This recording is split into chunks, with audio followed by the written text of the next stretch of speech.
પુરુષાર્થ education channel ભાણવડમાં હું અસ્વાર તેજલ આપનું હાર્દિક સ્વાગત કરું છું। તો મિત્રો, આપણે ધોરણ 12નો 8મો પાઠ અમરનાથની યાત્રાએ જેનો સાહિત્ય પ્રકાર પ્રવાસ નિબંધ છે એ આજે ભણશું, જેના લેખિકા છે વિનોદિની રમણલાલ નીલકંઠ। વિનોદિની રમણલાલ નીલકંઠ એમણે અમરનાથની યાત્રા કરી અને એ પછી પોતે તેના અનુભવો ઉપર એક પ્રવાસ નિબંધ લખેલો છે। વિનોદિની રમણલાલ નીલકંઠ જન્મ 9/2/1907 અને અવસાન 29/9/1987 રોજ થયેલું। ગુજરાતી નિબંધ, નવલિકા, નવલકથા તેમજ બાળ સાહિત્યના અગ્રણી લેખિકા વિનોદિની નીલકંઠનો જન્મ અમદાવાદમાં થયો હતો। પ્રાથમિક, માધ્યમિક તેમજ ઉચ્ચ કેળવણી તેમણે અમદાવાદમાં પ્રાપ્ત કરી હતી। અમેરિકાની મિશિગન યુનિવર્સિટીમાંથી સમાજશાસ્ત્ર અને શિક્ષણશાસ્ત્ર વિષયો સાથે MA ડિગ્રી મેળવી। સામાજિક શૈક્ષણિક સંસ્થાઓમાં તેમણે ઉમદા સેવા આપી છે। રસદ્વાર એ રસાળ શૈલીનો નિબંધ સંગ્રહ તેમજ આરશીની ભીતર, કરપાસી અને બીજી વાતો, દિલ દરિયાવના મોતી, અંગુલીનો સ્પર્શ વાર્તા સંગ્રહો પ્રાપ્ત થયા છે। શિશુરંજના, મહેંદીની મંજરી, બાળકોની દુનિયામાં ડોક્યુ તથા સફરચંદ બાળ સાહિત્યના નોંધપાત્ર પુસ્તકો છે। રાજ્ય સરકારના પારિતોષિક પણ એમને પ્રાપ્ત થયા છે। આ નિબંધમાં પ્રવાસ દરમિયાન થયેલા અનુભવો લેખિકા વર્ણવે છે। ચંદનવાડી શબ્દમાં ગુજરાતીઓને તથા લેખિકાને પણ પોતાપણું લાગે છે। ઘોડેસવારી કરી પહેલગામથી ચંદનવાડીએ જતા જતા પ્રકૃતિની પ્રતિક્ષણ, દરેક ક્ષણે બદલાતી કુદરતી શોભા, તેમાંથી થતો સંગીતનો આભાસ લેખિકા માણે છે। શેષ નદીના બદલાતા વિવિધ સ્વરૂપોનું સૌંદર્ય વરસાદમાં પલળીને પણ માણે છે। કુદરતના ન્યારા અલગ અલગ રૂપ જોઈ પાછા પહેલગામ આવી અને તેઓ જ્યાં રોકાયા હતા ત્યાં પલંગમાં સૂવાનું સુખદ લાગે છે। એ વાતને અંતે જીવનના ચિંતન સાથે સાંકળી આપે છે। એટલે કે પ્રવાસ કર્યા પછી પાછા ફરી અને એ જ વાતોની કલ્પનાઓને મનમાં વાગોળવી એ ખૂબ એમને ગમે છે। અમરનાથની યાત્રા વિશે આપણે આમ તો જાણીએ છીએ કે શ્રાવણ માસમાં, અત્યારે આવી રહેલા શ્રાવણ માસમાં અમરનાથની યાત્રાએ શ્રદ્ધાળુ લોકો જાય છે। અમરનાથની યાત્રા એ ખૂબ મુશ્કેલ છે એ પણ આપણે જાણીએ છીએ, કેમ કે ત્યાં બરફના પહાડો છે અને બરફ વર્ષા થાય છે। તો વિનોદિની નીલકંઠે અમરનાથની યાત્રાનો પ્રવાસ કર્યા પછી એક પ્રવાસ વર્ણન કર્યું છે, જેથી આપણે મનથી ત્યાં પહોંચી શકીએ। લખે છે, કાશ્મીરમાં પહલગામથી અમરનાથની યાત્રાએ જતા સૌથી પહેલો પડાવ, સૌથી પહેલાં રોકાવાનું ચંદનવાડી આગળ કરવો પડે છે। કાશ્મીરમાં પહલગામથી અમરનાથની યાત્રાએ જતા સૌથી પહેલો પડાવ એટલે કે છાવણી ચંદનવાડી આગળ આવે છે। અમરનાથ જવા માટે અષાઢ કે શ્રાવણ માસ અનુકૂળ રહે છે। 1 માર્ક્સમાં પૂછાઈ શકે કે અમરનાથ જવા માટે કયો માસ અનુકૂળ આવે છે, અષાઢ કે શ્રાવણ? કારણ કે ત્યાં સુધી બરફના ડુંગરા ઓળંગી શકાતા નથી, ત્યાં સુધી બરફના ડુંગરા ઓળંગી ન શકાય। અમે તો વૈશાખ મહિનામાં પહેલગામમાં હતા। કાશ્મીરમાં પહેલગામથી અમરનાથની યાત્રાએ જતા ચંદનવાડી રોકાવું પડે અને લેખિકા વૈશાખ મહિનામાં જ પહેલગામ હતા। અષાઢ કે શ્રાવણ તો શું, પણ અમે તો ઉતરતા જેઠ મહિના સુધી પણ ત્યાં રોકાઈ શકીએ એમ નહોતું। વૈશાખ મહિનામાં જ તેઓ પહેલગામ હતા, એટલે અષાઢ શ્રાવણ માસમાં અમરનાથની યાત્રા શરૂ થાય અને ત્યાં સુધી જેઠ મહિનાના છેલ્લા દિવસો સુધી પણ ત્યાં તેઓ રોકાઈ શકે તેમ નહોતા। તેથી ચંદનવાડી સુધી જઈ સંતોષ માન્યા વગર છૂટકો જ નહોતો। સૌથી પહેલો પડાવ ચંદનવાડી આગળ આવે છે ત્યાં સુધી જઈ સંતોષ માન્યા વગર છૂટકો જ નહોતો, કેમ કે શ્રાવણ માસ સુધી તેઓ અહીં હશે નહીં, જેથી અમરનાથની યાત્રા સુધી તો પહોંચાશે નહીં. નહીં મામા કરતા કહેણા મામા શું ખોટા, એ કહેવતને તેઓ અનુસર્યા કે અમરનાથની યાત્રા સુધી તો નહીં પહોંચાય, નહીં મામા કરતા કહેણા મામા શું ખોટા. જ્યારે મામા જ ન હોય ત્યારે કહેવાના મામા, નામના જે સંબંધના મામા બનાવ્યા હોય, કહેવાના મામા પણ સારા. એ ન્યાયને અમે અનુસર્યા. એ વિચારે અમે ચંદનવાડી સુધી જવાનું નક્કી કર્યું. કાશ્મીર ગયેલા ગુજરાતી લોકો વેરીનાગ, સોનમર્ગ, ટુલિયન તળાવ જેવા અત્યંત મનોહર સ્થળો જોવા જવાનું કદાચ આળસ કરે છે. કાશ્મીર ગયેલા ગુજરાતી લોકો વેરીનાગ, સોનમર્ગ કે ટુલિયન તળાવ જેવા અત્યંત મનોહર સ્થળો જોવા જવાનું આળસ કરે છે, પણ દરેક ગુજરાતી ચંદનવાડી તો અચૂક જાય જ છે. તેનું કારણ શું હોઈ શકે તેનો વિચાર કરતાં લેખિકાને લાગે છે કે તે સ્થળનું નામ ગુજરાતીઓને ઘણું ગરવટભર્યું લાગતું હશે. તે સ્થળનું નામ ગુજરાતીઓને ઘર જેવું લાગતું હશે. તેથી વેરીનાગ, સોનમર્ગ કે ટુલિયન તળાવ ન જાય, પણ ચંદનવાડી તો અચૂક જાય જ, ત્યાં ગયા વિના ન રહે. ગુલમર્ગ કે ખિલમર્ગ ત્યાંના સ્થળોના નામ છે. ગુલમર્ગ કે ખિલમર્ગ, ચશ્મે શાહી કે તખ્તે સુલેમાન, અગર અચબલ કે ગધીરબલ જેવા નામ પારકા પરાયા, પણ ગુજરાતી લોકો બાળક, વૃદ્ધ, જુવાન, સ્ત્રી અને પુરુષોના ટોળે ટોળા ચંદનવાડી જવા માટે પહેલગામથી ઘોડા ઉપર ફલાંગ મારી સવાર બને છે. એ વાત તો સાચી જ છે. ત્યાંના સ્થળો ગુલમર્ગ કે ખિલમર્ગ, ચશ્મે શાહી કે તખ્તે સુલેમાન, અગર અચબલ કે ગધીરબલ જેવા પારકા પરાયા, પણ ગુજરાતી લોકોને ચંદનવાડી તો જવું જ પડે. ઉપર દર્શાવેલા સ્થળો જોવા જાય કે ન જાય, પણ પહેલગામથી ઘોડા ઉપર ફલાંગ મારીને કૂદકો મારી સવાર થઈ અને ચંદનવાડી જોવા તો જાય જ, એ વાત સાચી જ છે. લેખિકા જ્યારે અમરનાથની યાત્રાએ જાય છે અને ચંદનવાડી સુધી જવા ઈચ્છે છે, ત્યારે લેખિકાની નાની દીકરી રંજના બહુ નાની હોવાથી અને રસ્તે હજી ઘણો બરફ ખડકાયેલો અને કેટલેક સ્થળે માર્ગ જરા વિકટ મુશ્કેલ હોવાનું સાંભળ્યાથી એને ચંદનવાડી લઈ જવી નહોતી. તેથી લેખિકા અને તેમના પતિ બેમાંથી એકે તો તેની પાસે રહેવું જ પડે. થોડા દિવસ પહેલાં કોલાહી ગ્લેશિયર ગયા ત્યારે રંજનાને માટે વિનોદિની નીલકંઠે છેલ્લી મજલ એટલે કે છેલ્લી સફર જતી કરી હતી. તેથી આ વખતે એમના પતિએ એમને જઈ આવવાનો આગ્રહ કર્યો. બંને પુત્રો તો ચંદનવાડી જવા અધીરા બની રહેલા હતા. બંને પુત્રોને તો ચંદનવાડી જોવા જવું જ હતું. આગલી સાંજે ઘોડા પસંદ કરી લીધા. અમે ત્રણે ઘોડેસવારીની આવડતવાળા હતા, તેથી સરસ પાણીદાર તેજસ્વી ઘોડા લઈ લીધા. હોટેલના વ્યવસ્થાપકને અમારા બપોરી ખાણાનું ભાથું એટલે કે બપોર માટે ખાવાનું ભોજન બાંધી આપવા વર્દી આપી દીધી. હોટેલના વ્યવસ્થાપકને જણાવી દીધું કે બપોરનું ખાણું સાથે બાંધી દેવાનું છે. એનો ઓર્ડર અપાઈ ગયો.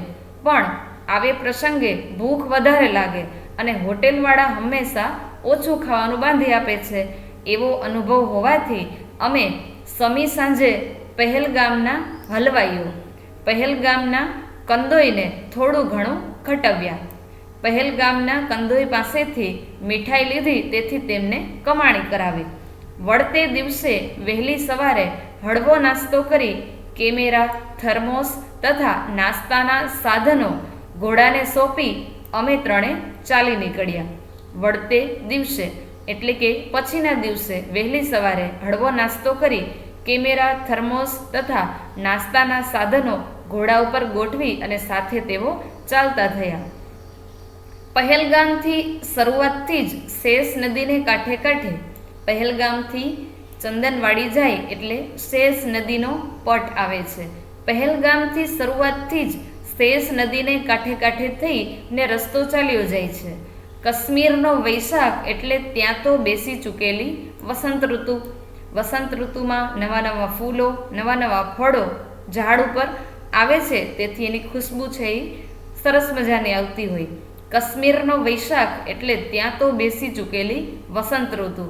નદી કાંઠે એવી અભિરામ વનરાય, નદી કાંઠે ગાઢ વનરાઈ છવાયેલી. સેવ એટલે સફરજનના ઝાડ ઉપર દૂધ જેવા ધોળા ફૂલના ગુચ્છાઓ. મોટા મોટા ફૂલો ખીલી ઉઠ્યા હતા.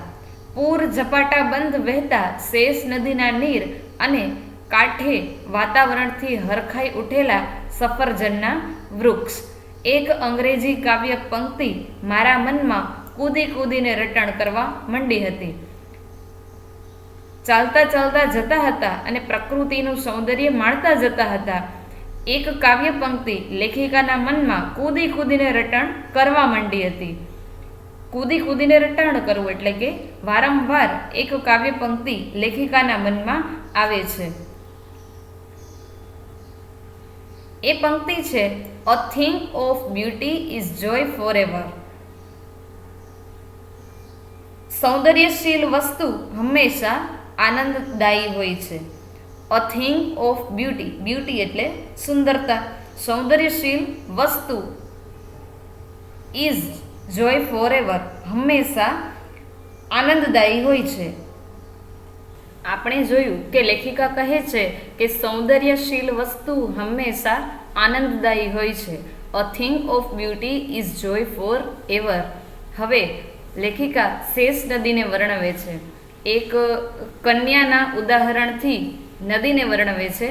નિશાળનો ઘંટ વાગી જવાની બીકે ઉતાવળે નિશાળ તરફ ધસતી, વાયરાથી ઉડી જતી ઓઢણીને ખેંચી પકડવા મથતી, પ્રયત્ન કરતી મુગ્ધા યુવાન કન્યકાઓની યાદ આપતી, ઉજળા નિર્બળા ઉછાળા મારતી, કૂદકા મારતી, ઉતાવળમાં વહી જતા પાણીવાળી શેષ નદી વહી રહી હતી.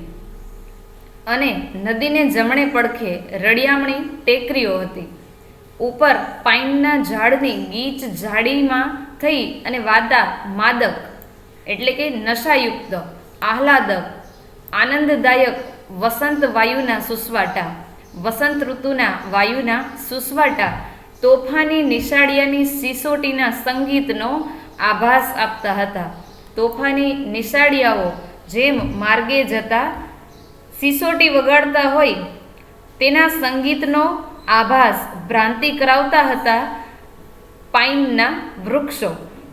નિશાળ ભણી દોડતી કન્યકાઓને સિસોટી વગાડી ટીખડી છોકરાઓ જાણે ખીજવી રહ્યા છે એવું સંગીત પાઇનના વૃક્ષોમાંથી આવી રહ્યું હતું. બુલબુલ, રાજા અને નિશાંત એવા અમારા ઘોડાના નામ હતા. આપણે એક માર્ક્સમાં પૂછાઈ શકે કે વિનોદિની નીલકંઠે પસંદ કરેલા ઘોડાઓના નામ શું હતા? બુલબુલ, રાજા અને નિશાંત એવા અમારા ઘોડાના નામ હતા. તે પહાડી ઘોડા શી કાળજીથી, કેવા જતનપૂર્વક અમને ચંદનવાડી તરફ લઈ જતા હતા. તે પહાડના ઘોડાઓ કશીક કાળજીથી, પરવાથી, જતનપૂર્વક અમને ચંદનવાડી તરફ લઈ જતા હતા. લપસણી આવતા તે સંભાળભર્યા પગલાં માંડી અમને ઈજા ન આવે તેમ દોડીએ જતા હતા. પહોળો માર્ગ આવતા ત્રણેય ઘોડા એક હરોળમાં ચલાવી શકાતા અને વળી સાંકડી કેડી આવતી ત્યારે અમે ત્રણે એક પાછળ એક ચાલી માર્ગ કાપતા હતા, રસ્તો કાપતા હતા. ત્યાં અમારા જેવી જે માતા તથા બે પુત્રોની ત્રિપુટીનો અમને ભેટો થઈ ગયો. તેમના જેવા જ એક માતા અને બે પુત્રો એમ 3 જણા જઈ રહ્યા હતા. તે હતા શ્રીમતી કૃષ્ણા હઠીસિંહ તથા તેમના 2 પુત્રો. તે લોકો પણ ચંદનવાડી જઈ રહ્યા હતા. સોહામણા કાશ્મીરનો સૂર્યોદયનો તે અભિરામ સમય હતો. સોહામણા સૂર્યોદયના કાશ્મીરનો તે આનંદદાયક સમય હતો. હવા તાજગીથી ભરપૂર હતી અને આખી કુદરત વસંતાવતારથી ઘેલી બની આનંદમગ્ન હતી. વસંતાવતાર વસંત ઋતુના અવતારથી આખીએ કુદરત છે એ જાણે ગાંડી અને આનંદમગ્ન બની ગઈ હતી. અમે ત્રણ પણ તે જ વાતાવરણથી મસ્ત બની હસતા, ગીત ગાતા, વાતો કરતા, સંસ્કૃત કવિઓના વસંત ઋતુના, હિમાલયના તથા નદીઓના વર્ણનાત્મક શ્લોકોના ઉચ્ચાર કરતા ચંદનવાડી તરફ ઘોડા દોડાવી રહ્યા હતા. માર્ગમાં દરેક ક્ષણે, દરેક પળે કુદરત પોતાનું સ્વરૂપ બદલતી હતી અને તેમાંથી ક્યુ શ્રેષ્ઠ તે નક્કી કરવા અમે સાવ અસમર્થ બની જતા હતા. કુદરત ક્ષણે ક્ષણે પોતાનું રૂપ બદલતી હતી અને તેમાંથી ક્યુ રૂપ સારું છે તે નક્કી કરવા અમે અસમર્થ બની જતા હતા. અમારું સામર્થ્ય કયું કુદરતનું સ્વરૂપ સુંદર છે એ કરવા જેટલું નહોતું. એકાદ વિખ્યાત ચિત્રકારના સુંદર ચિત્રોથી ભરપૂર કોઈ સંગ્રહ સ્થાનમાં જઈએ અને ત્યાં જઈ આ ચિત્ર જોયું, અરે આ તો તેનાથી પણ વધારે સરસ છે, એમ આપણે એકબીજાને કહીએ તેવું જ અહીં બનતું હતું. લેખિકા પોતાના સુંદર મજાના અનુભવો, પ્રવાસ વર્ણનો વ્યક્ત કરતા જાય છે. રસ્તે ચાલતા ઝાડ, ફૂલ અને વન પંખીઓના નામ જાણવાની તક મળતી ન હતી, પણ ખરું પૂછો તો તે નામ ન જાણવાથી અમારી તૃપ્તિમાં, અમારા સંતોષમાં ઉણપ પણ આવતી ન હતી. ખડખડાટ વહી જતા અને શેષ નદીમાં પોતાનું પાણી ઠાલવતા વહેડા તેમજ હૈયાનો ઉલ્લાસ સંગીત દ્વારા વ્યક્ત કરતા નાના નાના ઝરણા અમારા માર્ગ આડે વારંવાર આવતા હતા. પાણી પીવાને બહાને અમારા પહાડી ઘોડા પણ પડવાર ઠમકીને પોતાના નૃત્ય સાથે આ હિમસૂતાઓના સૌંદર્યનું પાન કરી લેતા હતા. હિમસૂતાઓ બરફની નદીઓનું સૌંદર્ય, એની સુંદરતાને માણી લેતા હતા. આગળ જતા અમારો માર્ગ એકદમ ઊંચાણમાં આવી ગયો અને શેષ નદી દૂર નીચે રહી ગઈ. બરફ ઉપર થઈને વારંવાર પસાર થવું પડતું હતું. બરફ અગર સુશોભિત વનરાજીથી વિરાજમાન ઊંચા નીચા શિખર ચોપાસ નજરે પડ્યા કરતા હતા. બરફ અથવા તો સુશોભિત વનરાઈથી શોભતા ઊંચા નીચા શિખર ચોપાસ ચારે બાજુ નજરે પડતા હતા. ત્યાં અરે એકાએક આ કેવું દ્રશ્ય નજરે ચડ્યું! તાજુબ બનીને, આશ્ચર્ય બનીને જાણે સંકેત કરી ન મૂક્યો હોય તેમ અમે ત્રણે એકી સામટા ઘોડા થંભાવી ઊભા રહી ગયા. અમે ત્રણે એક સાથે જ ઘોડા થંભાવીને ઊભા રહી ગયા. ઊંચા પહાડ ઉપરની વાંકી ચૂકી અને સાંકડી પગદંડી ઉપરથી અમારો માર્ગ ચાલ્યો જતો હતો. નીચે ઊંડાણમાં ખડકો ઉપરથી કૂદકા મારતી, કોઈ વાર વધુ ઊંચેથી ભૂસકા મારતી, ઉતાવળે દોડતી, નાચતી, ગાતી અને હસતી ઉન્માદિની તરંગવતી શેષ નદી જાણે મુગ્ધત્વ અને યૌવનની અધવચ્ચે ઉભેલી વનની મધુશ્રી જેવી ભાસતી હતી. સરસ મજાનું શેષ નદીનું વર્ણન અહીં લેખિકાએ મૂક્યું છે. ઊંચા પહાડ ઉપરની વાંકી ચૂકી અને સાંકડી પગદંડી એટલે કે એક જણ જઈ શકે તેટલો માર્ગ ઉપરથી અમારો માર્ગ ચાલ્યો જતો હતો. નીચે ઊંડાણમાં ખડકો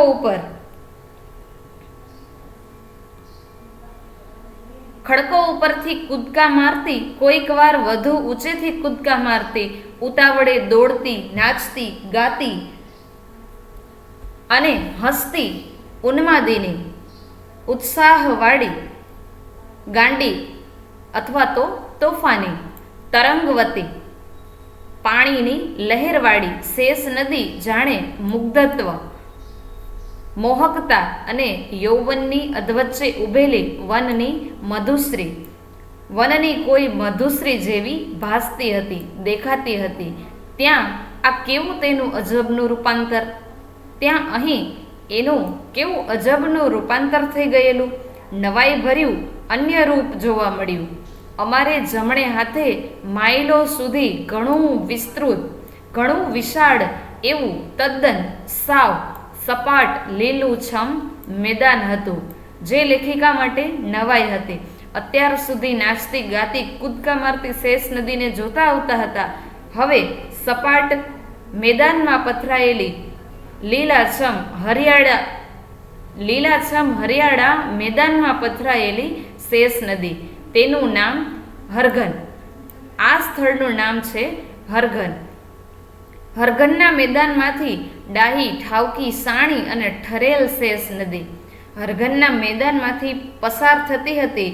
ડાહી, ઠાવકી એટલે ગંભીર, સાણી સમજદાર, ઠરેલ પુખ્ત વિચારની શેષ નદી પહોળે પટે શાંતિથી વહી જતી હતી.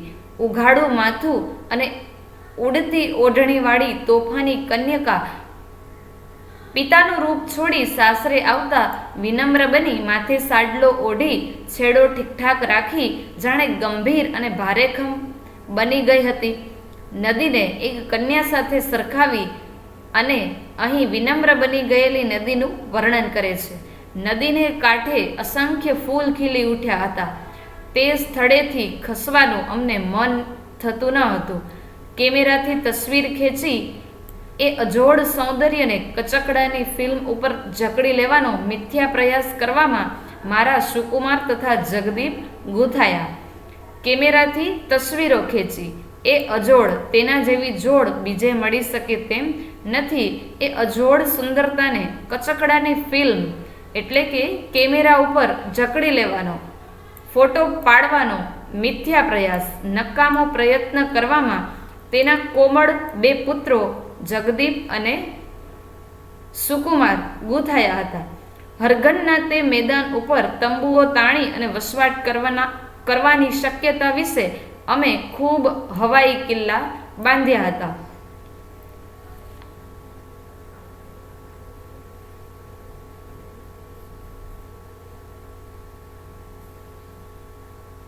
એટલે કે હરઘનના તે મેદાન ઉપર તંબુઓ તાણી અને વસવાટ લોકો કરતા આરામ કરવા માટે, અને ત્યાં તંબુઓમાં રહેવાના ખૂબ હવાઈ કિલ્લા અમે પહેલેથી બાંધ્યા હતા.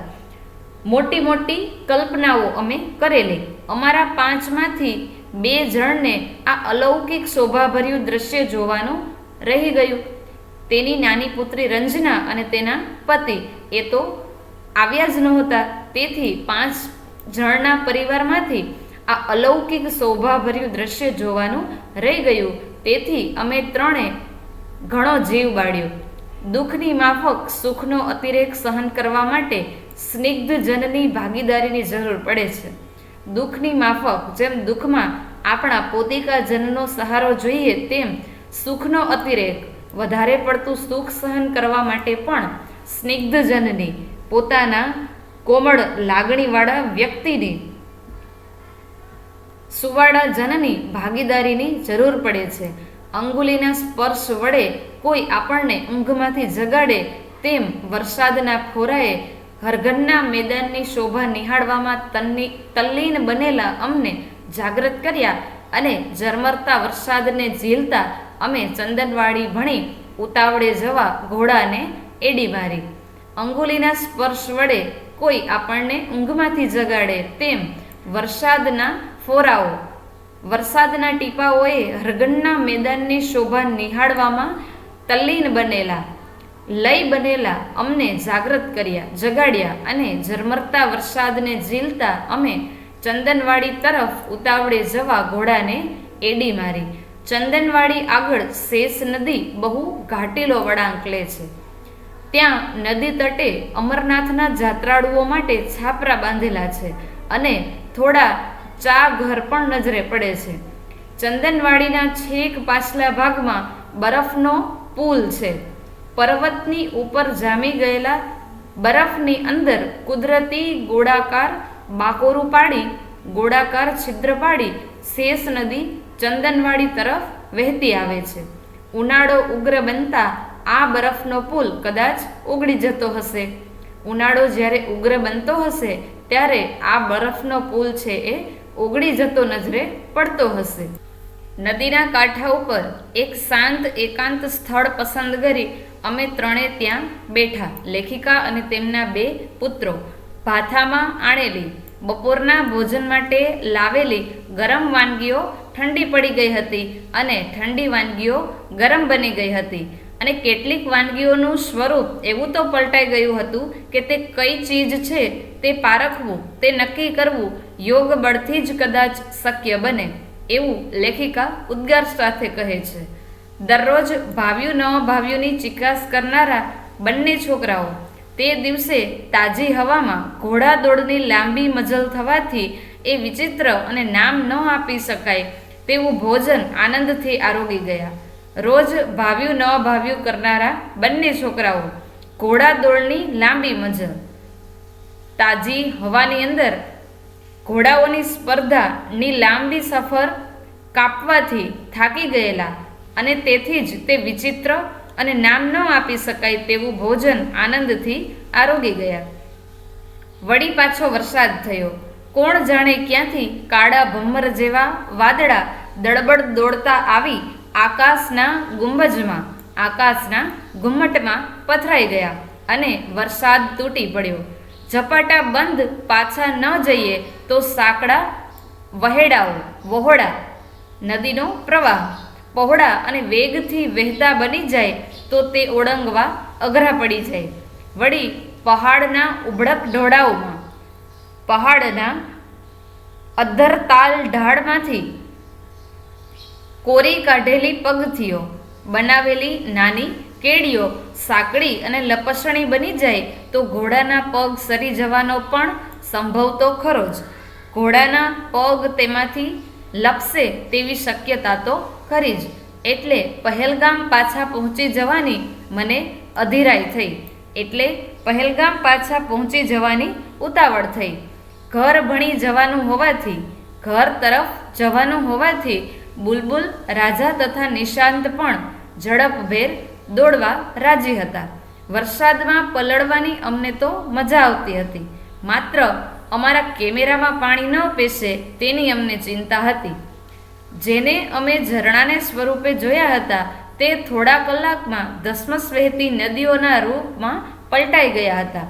હરઘનનું પથરાયેલું વિશાળ મેદાન પણ રૂપ પલટો કરી બેઠું હતું. આ વખતે અમે શેષ નદીના પ્રવાહની સાથે સાથે જતા હતા. વરસાદ જેવો સમાન ધર્મ ભેરું ભળી જવાથી ધર્મનો મિત્ર મળી જવાથી શેષ નદી જાણે ઉલ્લાસવતી બની ગઈ હતી. શેષ નદી હર્ષથી પ્રફુલ્લિત બની ગઈ હતી. મારતે ઘોડે, ખૂબ ઝડપથી દોડતે ઘોડે અને ધોધમાર વરસતે વરસાદે અમે પહેલગામ પહોંચ્યા. ત્યારે અમારા શરીર ઉપર એક તસુ જગા પણ કોરી રહી ન હતી. 1 ઇંચ જેટલી જગ્યા પણ કોરી ન હતી, એટલે કે તેઓ ભીંજાઈ ગયા હતા. નવી જગ્યાઓ જોવામાં, કુદરતના ન્યારા રૂપ ભાળવાના, કુદરતના નવા રૂપો જોવાના ઉમંગમાં, ઉત્સાહમાં થાક નહોતો લાગ્યો. પણ પહેલગામ આવ્યા પછી કપડાં બદલી ગરમાગરમ કોફી પી ઓઢી પોઢી અને પલંગમાં સૂઈ જવાનું બહુ સુખદ લાગ્યું. જીવનનો પણ એ જ પ્રકારનો અંત છે ને? લેખિકા અહીં પ્રશ્નાર્થ મૂકે છે કે જીવનમાં પણ સુખ પછી દુઃખ અને દુઃખ પછી સુખ એવો જીવનનો પણ એ જ પ્રકારનો અંત છે ને? તો મૃત્યુનો દુઃખ આપણને શા માટે?